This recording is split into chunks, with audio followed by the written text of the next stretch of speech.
A night was cold and strange on the alien world of Taraxis 4. The sky above looked cracked, covered with red clouds that never moved. The planet had been dying for years, abandoned by most of its people. Only scavengers remained now, desperate ones searching for anything to trade or sell. Evan Cross was one of them. He was human, tall, tired, and covered in dust. His ship had crashed years ago, and now he lived by trading broken alien parts in the ruins of cities long forgotten. Each night he walked through the dead plains with a lamp tied to his arm and a shovel in his hand. This night felt different. The wind was still. The ruins around him were silent like a tomb. He was digging near an old stone monument, hoping to find a buried generator or fuel cell. His stomach growled. He hadn't eaten for 2 days, then he heard it. A sound, soft, trembling, buried deep under the ground. He froze. His mind tried to explain it. Maybe gas leaking, or wind moving through cracks. But no, it came again, faint like a cry, a human sound. Evan turned off his lamp and listened harder. There, a voice so small and broken that it barely reached his ears. Help! His heart jumped.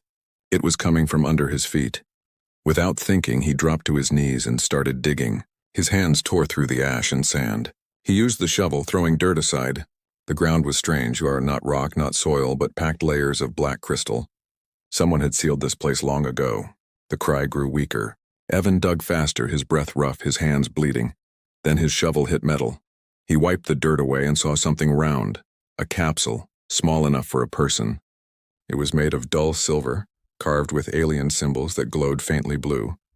He brushed off more sand until the markings revealed a family crest, 3 stars around a spiral moon.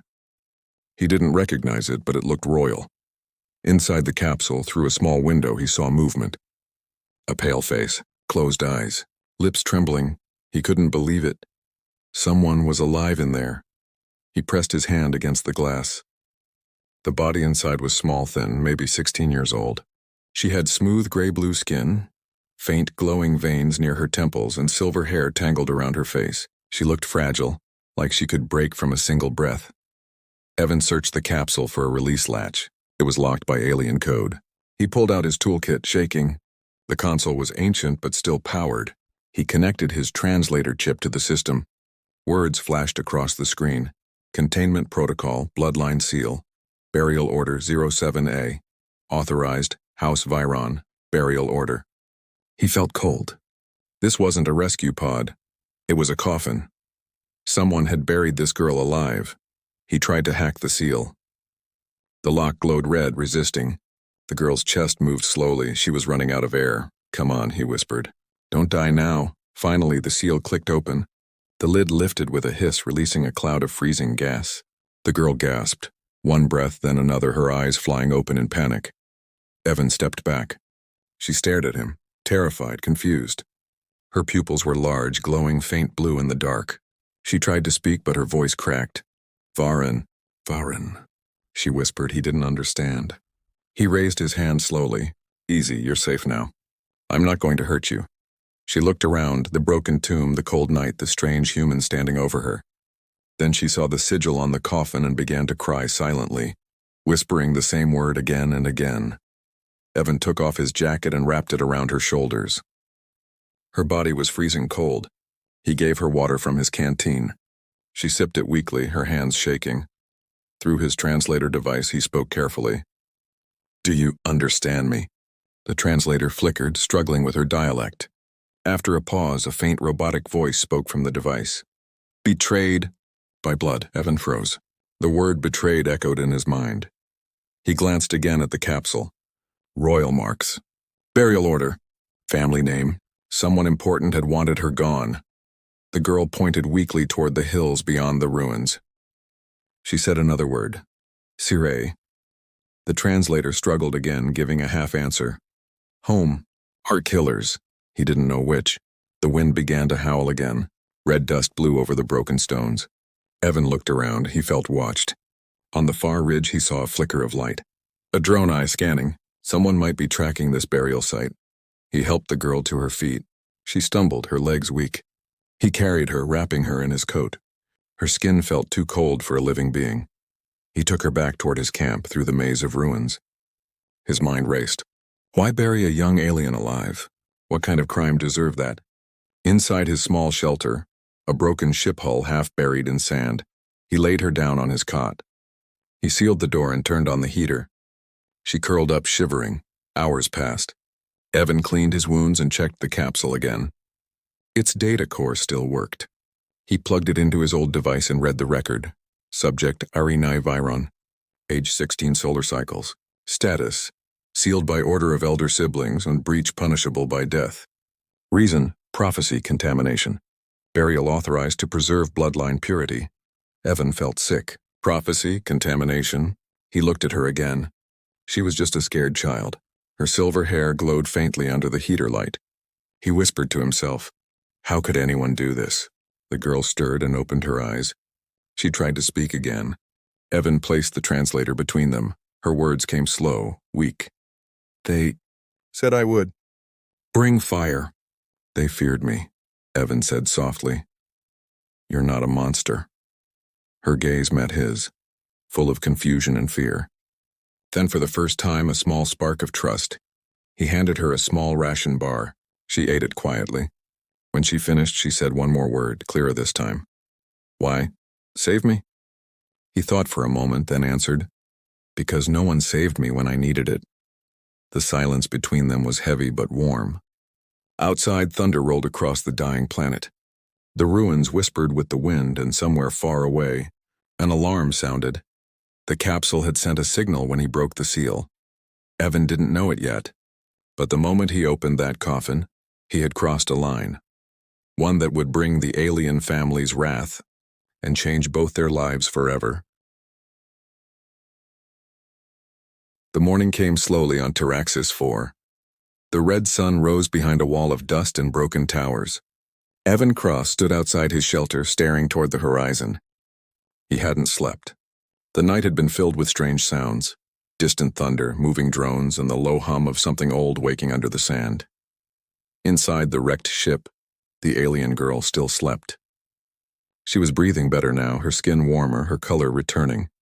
Evan watched her through the half-broken glass window of the cabin door. She looked peaceful for the first time. He felt strange watching her. He had never seen someone like her before. Her silver hair caught the light like liquid metal, and faint blue lines glowed under her skin near the temples, pulsing softly with each breath. She looked so delicate that he was afraid even the air might hurt her. Evan turned away and sighed. He knew this world was dangerous for both of them now. The capsule had sent a signal. Someone would come. He checked his old rifle, still working, though weak. Then he packed some food and a water bottle. He had to move before sunset. When he came back inside, the girl was awake.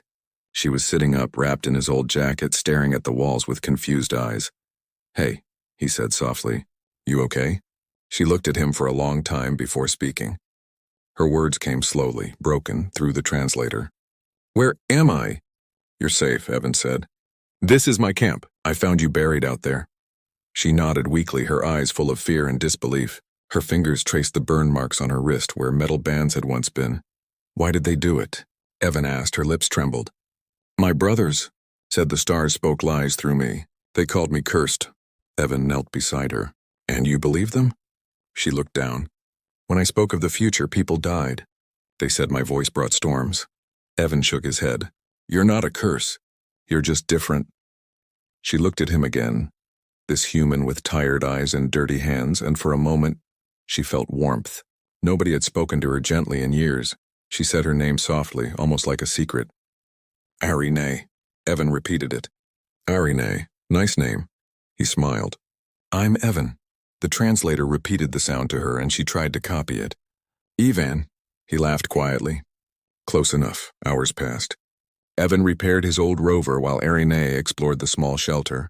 She moved slowly, touching everything like it was new. She found an old holomap showing the planet before it died. Cities, rivers, green fields, places now turned to dust. She asked softly, "Did your world die too?" Evan stopped working. He looked at the sky through the broken window. "Almost," he said. "Humans destroyed our home once. But we kept building, moving, fighting. It's what we do." Arinai looked at him with quiet sadness. "You fight even when all is lost?" He nodded. "Always." She didn't understand why, but she liked that answer. By noon, Evan heard something, distant engines. He turned off the generator and signaled Arine to stay quiet. Through a crack in the hull, he saw shapes in the sky.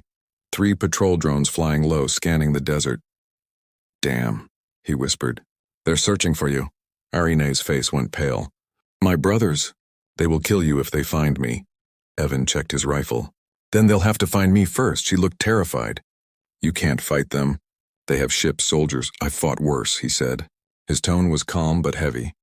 He guided her into a hidden storage area under the floor, an old smuggler's compartment. "Stay there. No sound." She nodded and crawled inside. The hatch closed above her just as the drones passed overhead. Blue lights scanned the area. One beam swept over the wrecked ship. Evan held his breath. The drone hovered for a few seconds, then moved away. The sound of engines faded into the distance. Evan exhaled slowly and opened the hatch. "You can come out now." Arine crawled up, her eyes wide with fear. She looked at him and whispered, "They won't stop. My blood calls to them. They will search until I am dead." He shook his head. "Not if I get you off this planet." She blinked. "Off this world?" "Yes, there's an old shuttle in the North Canyons. If I can fix it, we can leave before they close in." She hesitated. "Why help me, Evan? You owe me nothing." He looked at her for a long moment. Then he said quietly, "Because someone once left me to die too. I know what it feels like to be buried and forgotten." Arine said nothing, but her eyes softened. That night, the temperature dropped again. They sat near a small heater sharing food. The air outside was filled with the sound of sand and metal grinding in the wind. Evan asked gently, "What did the prophecy say? The one your brothers feared?" Arine stared at the heater's light. Her voice trembled. "They said I would awaken the light that burns bloodlines, that my soul would destroy the house of Viron." Evan frowned. "Sounds like they were scared of your power, not you." She shook her head. "They said the gods gave me a mark of exile." She pulled down the collar of her jacket. On her shoulder, a glowing mark shaped like a spiral sun shone faintly under her skin. It pulsed softly, like a heartbeat made of light. Evan stared at it, speechless. "That's beautiful." She looked surprised. "Beautiful?" he nodded. "Your people call it a curse. I think it's something else. Maybe you were born for something bigger." Arine didn't know how to answer. For the first time, someone saw her as something more than a mistake. But peace never lasts long on Taraxis 4.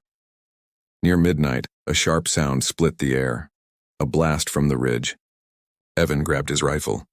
"Get down!" The wall exploded inward. Bright plasma light filled the room.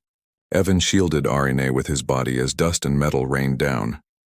When the smoke cleared, 4 figures stood at the door, tall aliens in black armor, their eyes glowing like ice. One of them stepped forward and pointed a weapon at Evan. "Human," the voice growled through the translator. "You have something that belongs to the house of Viron." Evan raised his hand slowly. "She's not property. She is contamination," the soldier hissed. "You will hand her over and die quickly." Arine stepped forward, trembling. "Stop, I will come if you spare him." Evan turned sharply. "No, don't," the leader sneered. "The exile speaks. The cursed one still breathes." He aimed his weapon at her. "Then let prophecy end tonight." The air seemed to freeze. Arine closed her eyes. The mark on her shoulder began to glow brighter, pulsing faster. Evan felt static rise in the air. "Arine, what are you doing?" The soldier stepped closer. Then a sudden flash. Blinding light exploded from her body. A shockwave tore through the room, throwing the soldiers backward. Their weapons shattered in their hands. The walls glowed white with heat. Evan covered his eyes, shouting her name. When the light faded, Arine was standing in the middle of the room, glowing softly, her eyes shining with energy. The soldiers groaned on the floor, unable to move. The leader tried to lift his weapon again, but screamed as his armor melted against his skin. Arine looked terrified of herself. I didn't mean to." Evan grabbed her shoulders. "It's okay. You saved us." She stared at her hands, still glowing faintly. They were right. "I am the curse." "No," Evan said firmly. "You're the reason I'm still alive." She looked at him, this broken human who refused to run away, and tears filled her eyes. The soldiers outside began to retreat, shouting into their comms. "The exile lives. The prophecy awakens." Evan looked out the broken wall. He saw more lights in the distance, ships approaching. He turned back to her. "We need to go now," She nodded, wiping her tears. Then I will follow you, human. He grabbed a small pack, his rifle, and guided her out into the cold desert night.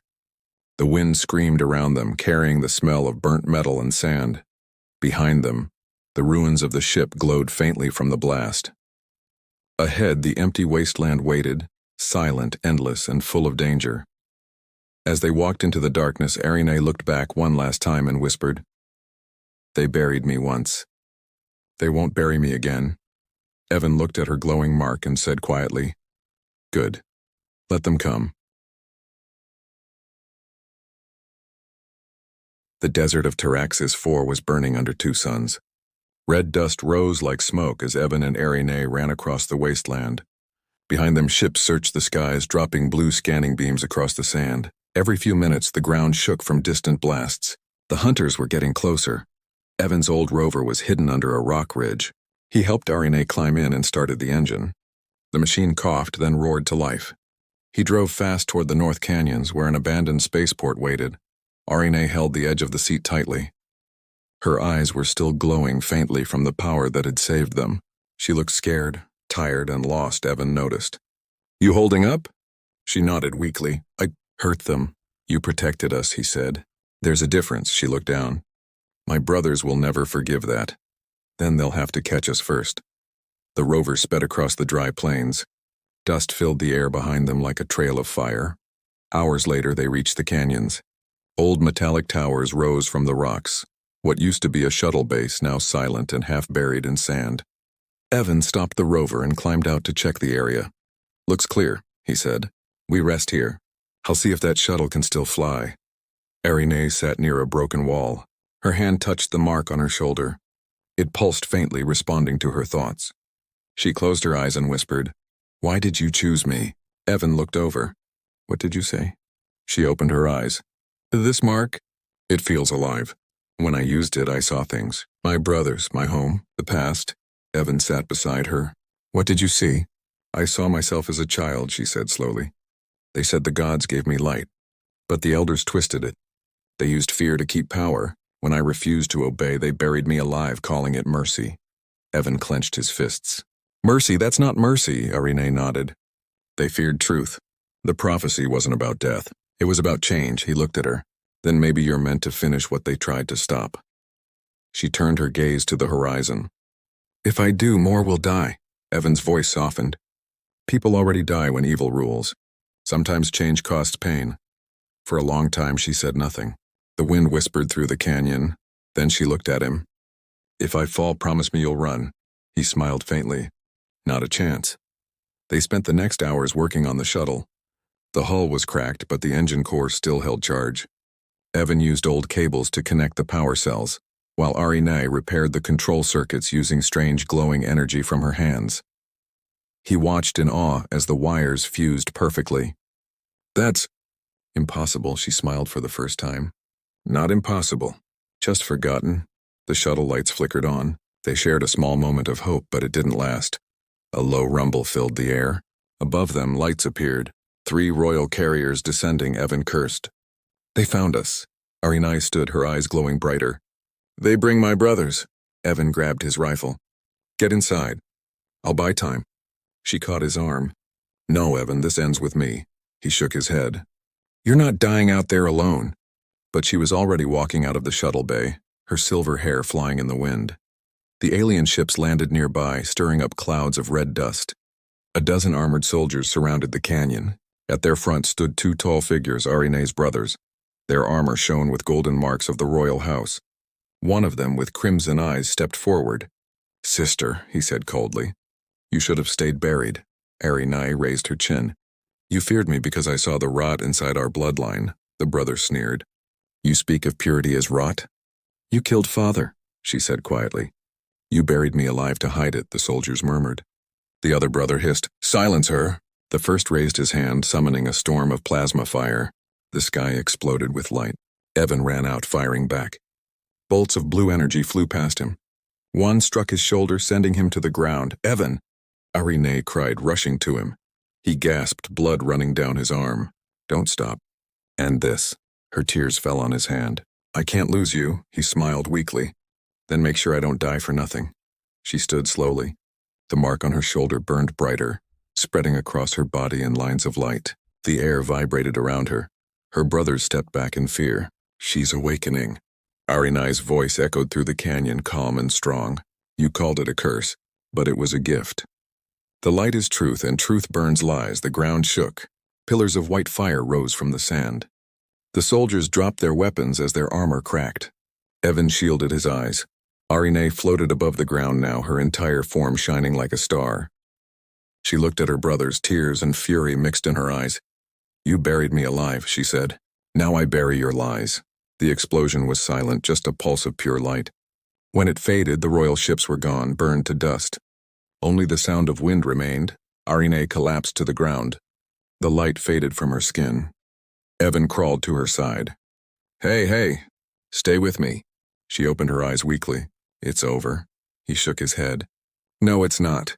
We're getting out of here. She smiled faintly. You kept your promise. You didn't run. I told you, he said softly. I don't leave people behind. Hours later, the dust settled. The shuttle stood ready. Evan had bandaged his wound and carried Arinai aboard. The ship trembled as the engines started. Through the cracked window, the desert stretched endlessly. Arinai looked out one last time. This world was my prison. Evan replied, Then let's go find your sky. The shuttle lifted slowly, rising through the red clouds. As they broke through the atmosphere, Taraxis 4 looked small and broken below them. For a long moment, neither spoke. Then Arinai said quietly, Where will we go? Evan smiled. Anywhere the stars will take us. She leaned her head on his shoulder, exhausted. Will they hunt us? Probably, he said. But we'll be ready next time. A small laugh escaped her lips.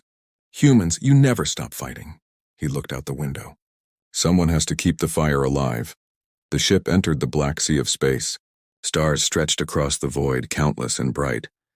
Arinai whispered, Thank you, Evan Cross, for digging me out. He turned to her, smiling. You saved me too, Arinai, I just didn't know it yet. She closed her eyes, finally at peace. Epilogue weeks later, rumors spread across alien space. They spoke of a human scavenger who defied the royal house. They spoke of the buried daughter who rose again and burned her bloodline's corruption. In distant markets, travelers whispered her name like a legend, Arinai Viron, the light of the lost. And beside her, the man called the human who dug the living star. But deep within the outer systems, far from where their ship drifted through starlight, a shadow moved. In the dark court of another alien empire, a voice hissed through static. The girl lives, and the human walks beside her. The prophecy spreads. Another voice, cold and cruel, answered. Then the war begins.